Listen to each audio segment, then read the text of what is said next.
Sometimes I wish we were back there. You know what I mean? We talk about the struggle of the information is just we're constantly bombarded with something and an info and social It's media. always fun to reminisce about like the old days, right? For sure. It's like, yeah, but we used to do it this way. Oh man. But I think every culture is like that. Every culture loves their era. Mm-hmm. You know, and they're like, well, it was different back then, or you don't even know how good you have it, or you know what I mean?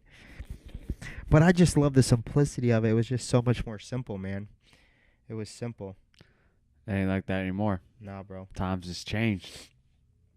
All right, doggy, how do we introduce this? Let's get rocking and rolling. So we got somewhat of a new theme today. Did a little Q&A earlier where we put out some posts on Instagram and then asked some of our members during group class, hey, we're gonna do a little Q&A on the podcast. What you guys got for us, right? We want to deliver some value to them.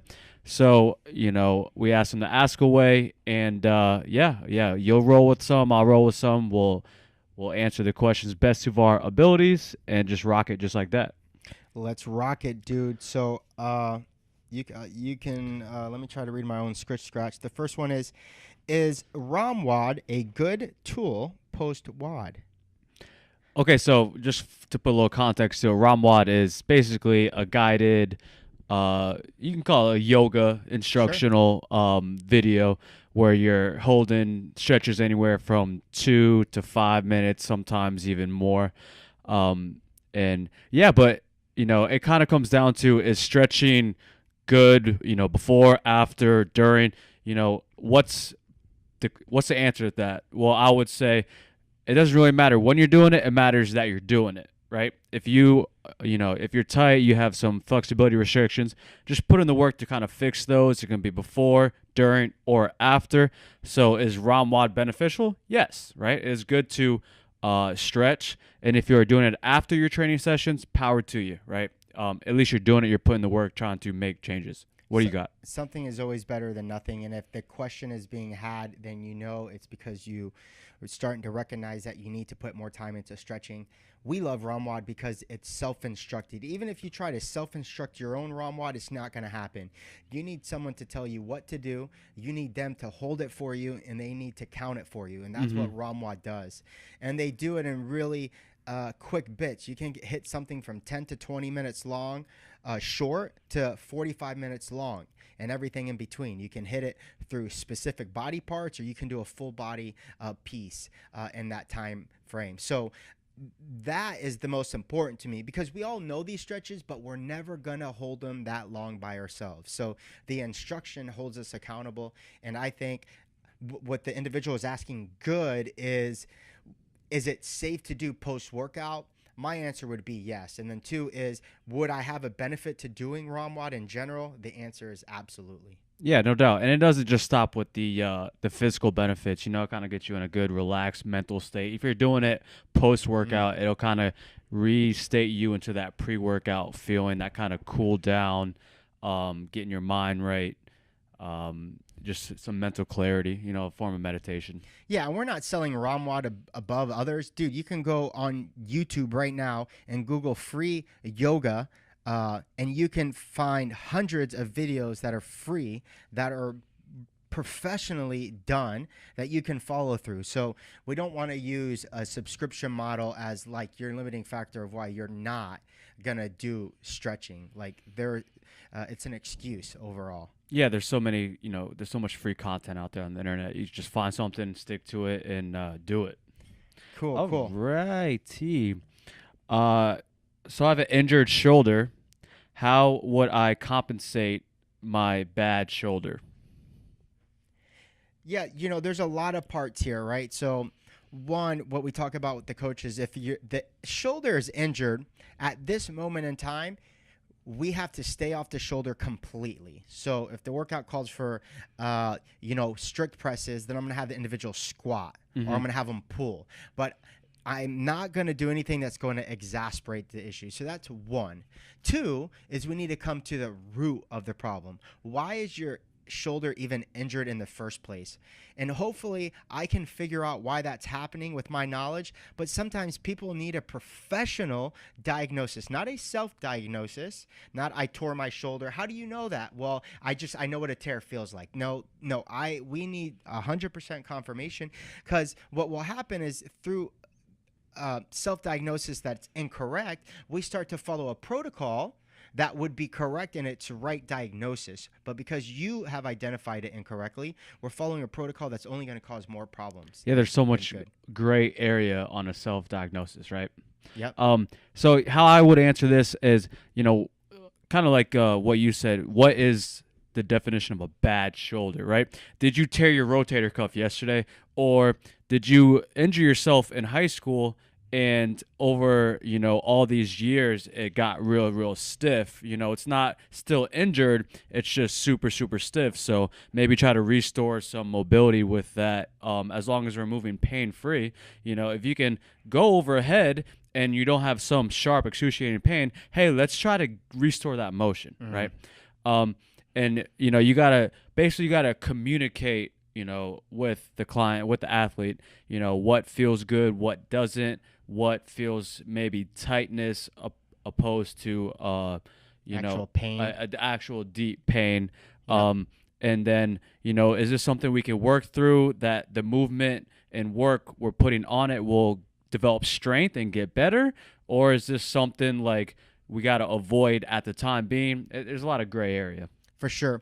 And one is we have to eliminate pain first, and then two is we have to assess current range of motion and where ideal range of motion is. Not extreme range of motion, ideal. Like this is bare minimum baseline that we need to have to be able to perform well out there. And we have that for overhead, we have that for lower body, and everything in between. So we can use those quick tools. Like for us, if you can't bring your biceps to ear without strain on your spine, then we know something is going on. Like we know where we need you to get, because all our finish positions are overhead locked out. And so that's how we want to look at that. We can do, create your quick assessment tools. There's a bunch of these online that you can assess them quickly to figure out, like, man, like you are so far off baseline, anything you do right now is going to be more sketchy than good. And so we want to play that game. I think too is the athlete still wants to compete. They still want to be in group class. We want to keep them in group class at all possible. Any person that says because they injured a shoulder they can't come to group class anymore is just making an excuse. We want to keep them in the community. There's research that even that dictates that just getting people moving will increase the levels of recovery faster, even to body parts you're not even using. So we want to keep them active in the community. That's for sure want to do. But at the end of the day, we don't want people, we say this all the time, if I got you the 8-pack that you wanted, but you're in excruciating pain in the process, we did something wrong. Yeah, you're doing something wrong. And then if you're, to kind of pinpoint what you were talking about, if you're keeping them active, you're keeping them moving, they are developing a mindset where like, hey, I'm still staying in the flow of things. They're going to be that much more likely to kind of get better, do what they need to do, because you're keeping them kind of in motion. Where if an injury is sustained and then they go sit on the couch, they're like, shit, I'd rather be working out, but I'm just sitting around moping around. They're not kind of in that mindset. I try to approach everything physically with mental aspects as well. So us as coaches are going to encourage them to stay in group class, stay training, because there's always something we can do to modify, to scale back, that's not going to further injure their shoulder. Yeah, you bring up a really great podcast I heard the other day. It was with LeBron James and Tim Ferriss. A really unique podcast. But basically, that's a good one. Yeah, it was phenomenal. And his lifelong personal trainer. And he basically said that LeBron James is always thinking about recovery. He is always thinking about, how do I keep myself healthy? And I think that's such a great aspect. I mean, the guy spent 16 years in the NBA, and he's constantly thinking about recovery. We don't want to start thinking about things that we can do to stay healthy and stay pain-free. Until you need to, right? Oh, now my pain hurts. Now I'm going to start thinking about recovery. No, it's a lifelong process. The moment the game is over, the moment the workout is over, it's about recovery. And I think if we took that approach a little bit bit better, we'd find ourselves healthier longer. The way he plays, it's just so physical, right? The way he trains, the way he plays, he's what, 6'8", don't quote me on that, 6'8" or 6'10", 240. Wow. Right? Being that big, moving that fast, it definitely takes its toll on his body. So yeah, you got to be focused on recovery, which is kind of a good pinpoint on this next question. I heard it's important to move even when sore. Is that true? What do you got? I mean, I'm a big proponent of what we call active recovery. It's getting your body moving at really low doses of intensity, if any, to flush the system, and I think that's really important. It kind of sounds like an oxymoron, doing some light squats and some light push-ups or a light jog. You feel like that's exercise. But when we work at the level that we do, we recognize that is not exercise. That is movement quality. And there's nothing I feel greater than getting, if you got the muscle sore through movement, then you got to get the body recovered through movement. And that's why I love active recovery. Yeah, so when you're moving, right, what is it doing? It's stimulating blood flow to however you're moving, right? If you're doing push-ups, it's stimulating blood flow to your upper body, to your chest. So what aids in recovery, right? Blood flow. If you get hurt, and why do you throw ice on it? Because the ice stimulates the blood flow to the areas. So you're stimulating blood flow to aid with recovery, right? And then it's also, flushing out all that built up lactic acid, reducing any stiffness. And we're not saying, hey, come into the gym and train, super intense and expect to recover from it, right?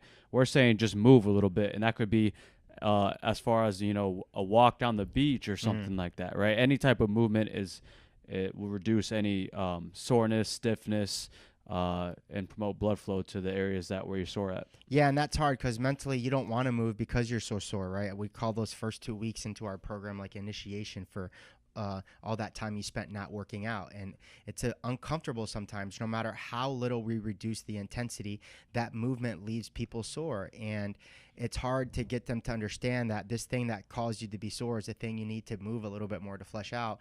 But once they do that a few times and they experience, themselves fresher and fresher every time, they're going to be more inclined to do that next time. So, and listen, if you don't want to move, do exactly what we said. Pay to get people to move you and move your muscles and stimulate your muscles. Service. Get the professional services. I mean, massage is lazy man movement. What do you think they're doing? They're palpating muscles. They're pumping the muscles. They're using trigger point. Like, it's lazy man movement. They're moving shit around. Yeah. If you don't want to move, get somebody to do it. But be direct about doing something to help yourself recovery versus doing nothing. I agree. Cool. Let me see what I got. What's the best way to reduce body fat from my back? Oh, I know exactly who asked that too. Okay, so you really can't, in my opinion, spot train to reduce body fat, I'm right? with you, bro. It's like, okay, so I want to reduce body fat in my lower back. I'm just going to do a shitload of back extensions and, GHD work. No, you can't do that, right? You have to, decrease the calories you're consuming, right? Focus on the nutrition, and then basically the big picture is you have to decrease your body fat percentage as a whole. Total. Right? As a whole, right? You got to think of the big picture. The lower your body fat gets, the less amount of fat you're going to have wherever the hell you want to lose it, right? And yeah, of course, now some areas in your body might be a little bit more stubborn, to kind of see results with, and that's, kind of part of the game. But the big picture is you still have to reduce your body fat as a whole. And how do you do that? You train, you eat clean, you consume less calories than you are consuming. We're on the same page. It's not like when I did your body fat, it came at, 30% on your back. No, it was 30% in totality. And so, we know what the number range has to be for you to not look like there's fat on your back, right? It's called being toned. And there are actual numbers for that. I think that if you want to look toned and reduce the risk of you holding fat on your back like you would on your belly or on your thigh. I think guys need to sit at 10 to 12% naturally. And I think females, to have that feeling where you don't have fat sitting on your back or your belly or your thighs, you need to sit at 20%, if not 18%, right? It's not like you're not a genetic anomaly. Like there's not a guy who's at 10% body fat, but who holds, 10 pounds of fat on their back. Like I have never seen that, right? And I've never seen somebody who's 40% body fat with an 8-pack. With 8-pack abs. Right? Did you ever see the meme of there's a guy, it says burning fat, you're doing it wrong. And it's this fat guy that is like laying in a plank between two chairs over top of a fire that is burning his stomach, right? He's burning fat. Oh my God. It's literally, he's lit his stomach on fire.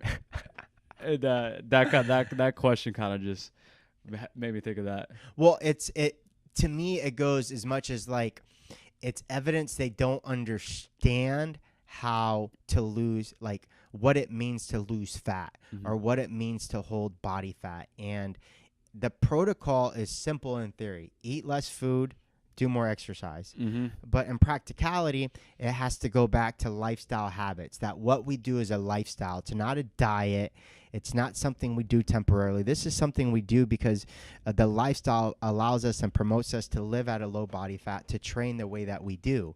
And that's why we're able to stay lean, and like when I, lost all that weight, Brett, it was like, it wasn't like every day I thought about losing weight. It was, what are the habits that I can keep doing to lose weight? And that was count my calories every single day and make sure I train 4 days a week. That was it.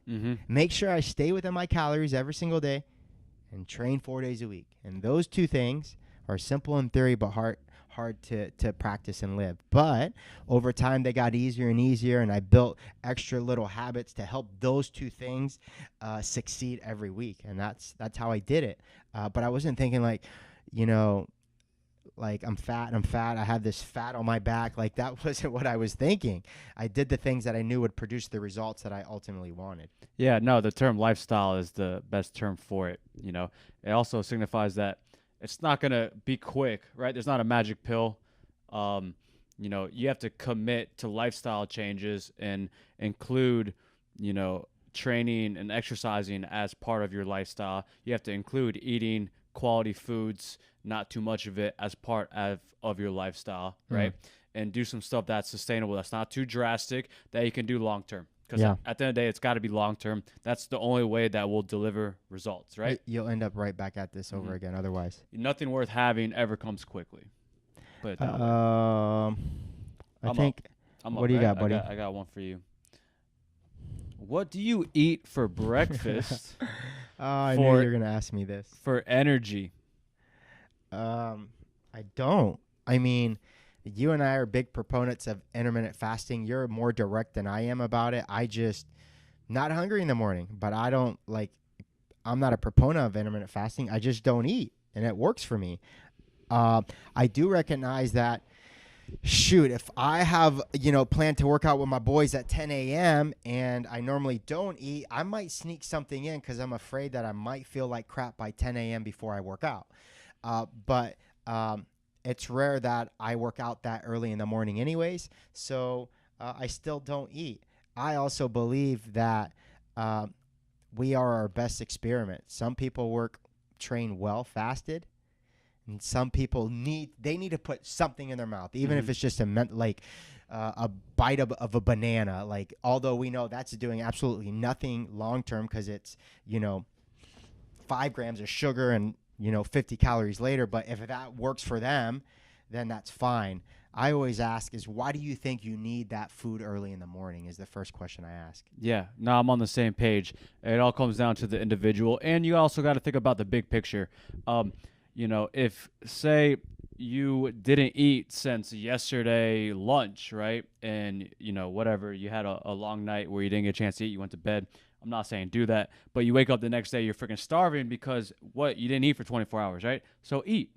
Now, if you're eating properly the night before, you had a decent sized dinner, You're eating, foods that keep you fuller, their quality. You wake up, you're not hungry the next morning, then don't eat, right? You got to think of more of the big picture, within like a 2 to 3 day span, how you're eating, what you're eating.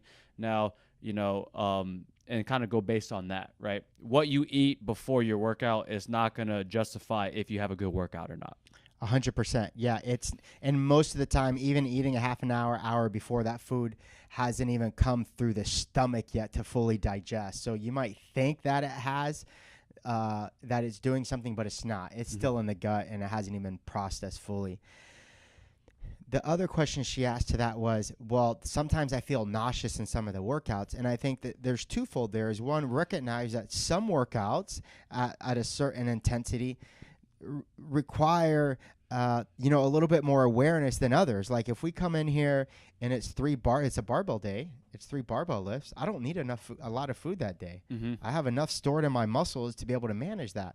But sometimes maybe longer pieces, you come in for a hero WOD like Murph, bro, you better be ready. You better have thought, like you said, 2 days out what you're doing. Yeah, you're eating or clean, you're going you're to be crushed in the middle of that workout. And so I want her to go back to, all right, when you feel nauseous, what kind of workout is it, and what do you normally do the morning out, the night out before that? Because that, over time, can help me figure out what's working or not working for that individual. Yeah, I mean, it could be a couple of reasons. It could be you are feeling nauseous because the day before you consumed not a lot of calories, right? So you have lack of food, lack of fuel to the point where you're getting nauseous. Or the types of food you are eating before your workout could have a negative reaction to it. You could be getting lethargic, right? And I know exactly who answered this question, and I know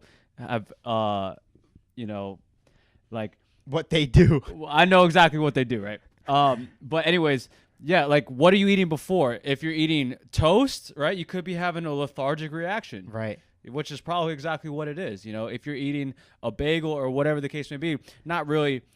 Foods that are going to work as fuel for you, that are nutrient dense, fuel. Like it's like putting shitty gas in a Lamborghini, right? Just the fact that you're fueling up the car doesn't mean it's going to run up to its performance, right? It's good. Yep. It depends what you're eating, how much you're eating, and again, think of the big picture. A couple days in advance. And you got to kind of come up with a schedule. If you don't have a schedule, a routine, or like a way to do things and eat, that's probably what's off right now, right? Not the fact that you got to eat before your workout. Yeah, we're on the same page. And I think a lot of it just comes to awareness. A lot of people don't even put the two together. And we want to start there before we start changing a million things or think that there's actually something seriously wrong with this individual. We need to troubleshoot, right? We want to troubleshoot that, and we want to come up with a solution. I want to be an expert at troubleshooting, and that's how we manage that. We work backwards. Yeah, and whenever I had a question like that, I always answer it with a question right at first. What are you doing now? Yeah, that's good. Or like you said, why do you feel you need to eat it? Yeah. Right? Like, what are you doing? Because obviously it's not working because you have a question, you have a problem. So what are you doing now that we can change to kind of get you on the right track? Yeah. Cool. All right, man. We appreciate you guys. That was fun. We definitely got to do that again. Yeah, no, we'll definitely do it. We'll give a little bit more of a notice in advance to try to get a decent amount of questions. Because at the end of the day, we want to hear your questions. We want to help you guys. That's why we started this whole thing. So if you got them, we got answers for you, and let us hear them. Appreciate it, guys. Talk soon. Peace.